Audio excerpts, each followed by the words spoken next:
Ladies and gentlemen, it was not long ago that Alexandria Ocasio-Cortez opposed nationwide injunctions. You're going to hear her in a second. Hit subscribe to this channel. We've had amazing live streams lately. This is a very important segment. If you want to give a super thanks, greatly appreciated. Ladies and gentlemen, I used to be the biggest Bernie Sanders booster on the internet, according to the Huffington Post. I was the unofficial scribe of Sanders' most hardcore voters, according to the Washington Post. Thank God I came to my senses. We had record low poverty with Trump, record highs in household median income during his first tenure. This is all CNN Times. This is all public record. He's the first president he's a president that we've had in the last, 20, 30 years that didn't start a major military intervention or entanglement. He wants to end never-ending military conflict. He's essentially a 90s Democrat. He's a wonderful president, best president in my lifetime. Democrats created essentially a new Cold War, accused him of being a Kremlin operative, accused him of trying to overthrow the government. President Trump won Supreme Court cases on immunity over Jack Smith. He won a Supreme Court case overturning an absurd Colorado ban over the Colorado State Supreme Court. The January defendants won a Supreme Court ruling. Justice Jackson even sided with the January defendants. He won the Chevron, Dobbs. That's 5 major rulings right there. The Supreme Court continuously sides with Trump. So the nonsense you heard about Trump and the rule of law and how he's tearing the fabric of our democracy is complete and utter nonsense. Hit subscribe to this channel, ladies and gentlemen. You're going to hear President Trump, you're going to hear AOC back Trump. Trump calls for a stop on nationwide injunctions. The Hill, USA Today, Trump demands Supreme Court. John Roberts, rein-in judges. Ron Wyden you'll hear in a second, but first, AOC. And before you hear AOC back and defend President Trump in the most eloquent manner possible, Debbie Wasserman Schultz to resign as DNC chair, 2016. Politico, that's The Guardian. Politico, Wasserman Schultz steps down as DNC chair. Why did that happen? During the Stopping the Oligarchy tour, which is absolutely hilarious, there's like 134, 135 billionaires that backed Biden in 2020. Trump had like 100. I believe those numbers are accurate. Democrats had far more billionaires. They had far more Wall Street donors. They had far more support from the wealthiest in the world, not just the United States of America. That's number one. Number two, they don't have functioning primaries. Bernie Sanders was completely railroaded and cheated. So when you hear this nonsense that they're against billionaires and they're for the people, that's complete and utter nonsense. It's a theatrical performance. Bernie Sanders, AOC, Elizabeth Warren, the squad that exists within the Democratic Party to funnel left-leaning voters who are now vandalizing Tesla dealerships, and they're going to get probably 5, 10, 20 years in prison for what? It won't help the Democratic Party. It won't hurt Musk or Trump or any conservative, but it's just going to hurt the Democratic Party. But the left in the Democratic Party, or the left-leaning senators or congresspeople, exist to funnel votes back into the Democratic Party because they don't believe in anything they claim to believe in. No single payer. No, they're not talking about AOC's Green New Deal. They didn't run on that. They didn't campaign on that. It's an entire charade and farce. They don't even have functioning primaries, and anyone close.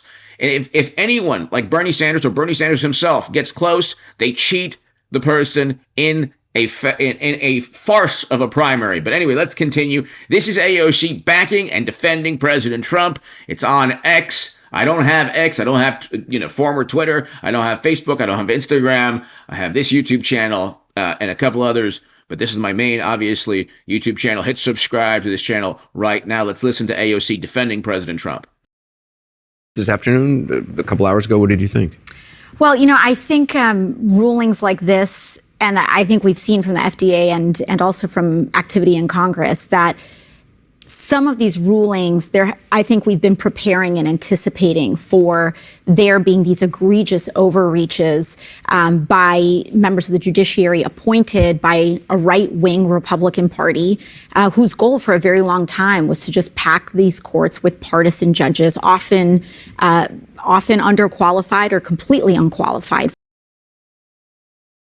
Okay, so President Trump is also saying these lower court district federal district judges are partisan, just like AOC is saying. Let's continue. For their role. And so there has been thought, I believe, given to this. Senator Ron Wyden has already issued statements, for example, advising what we should do in a situation like this, which I concur, which is that I believe that the Biden administration should ignore this ruling. I think that the Biden administration should ignore a court's ruling. Okay.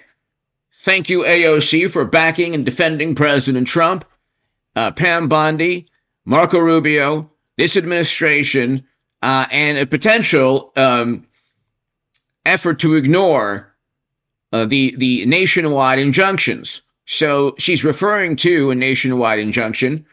She was referring to a nationwide injunction.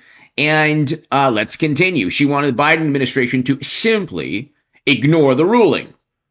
I'm pretty confident that logic also applies to President Trump. I'm sure she hasn't changed her viewpoint on nationwide injunctions with President Trump.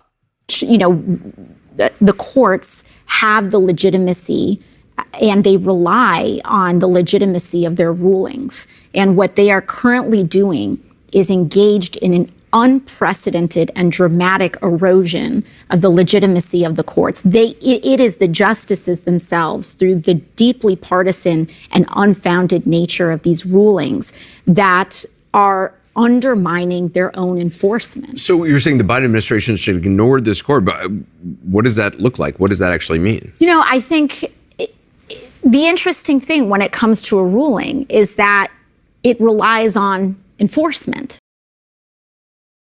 The Trump administration, thank God, believes the exact same thing, relies on enforcement. The DOJ enforces any ruling, and guess what? Pam Bondi is at the DOJ, Kash Patel, Diane Bongino are at the Federal Bureau of Investigation, John Radcliffe at Central Intelligence. So you're 100% right. AOC, Congresswoman Cortez is 100% right. The Biden administration should ignore the ruling, and the ruling is dependent upon Biden's enforcement. So that translates to President Trump should ignore these lower court rulings. I think that's what the Congresswoman is saying. If her vantage point hasn't changed completely, 180, and that enforcement is dependent upon who runs the Department of Justice. Okay, let's continue. And it is up to the Biden administration to choose whether or not to enforce such a ruling. But do we want to live in a world where a government can decide to ignore a federal court ruling? Of course. I mean, I do think that it raises these important questions. And I do think that when we look at, and there are serious questions that the FDA and the Biden administration is going to have to figure out, and how. Well, there are serious questions, of course. And let's just listen to it really quickly again. And what they are currently doing, you know, the courts has already issued statements, for example, advising what we should do in a situation like this, which I concur, which is that I believe that the Biden administration should ignore this ruling. I think that the courts have the legitimacy. So not long ago, the Biden administration should ignore a lower court ruling, a federal court ruling. The same judges that Democrats love today, AOC and others, Ron Wyden, he was calling for, you could just, I mean, we can listen to Senator Wyden a little later, but here. Because of how judges in this federal district in Texas are assigned, the plaintiffs could use a procedural loophole and hotwire the judicial branch. They could ensure Kaczmarek was the only judge who'd get the case. No shot of it getting assigned to anybody else. And he goes on to talk about how Republicans were court washing and they could hotwire the legal challenges, and that Biden too should ignore the lower court rulings. Thank you, Senator Wyden. Thank you, Congresswoman Cortez, for the intellectual framework and the basis of President Trump arguing against nationwide injunctions. Hit subscribe to this channel right now. They essentially backed Trump 100% not long ago.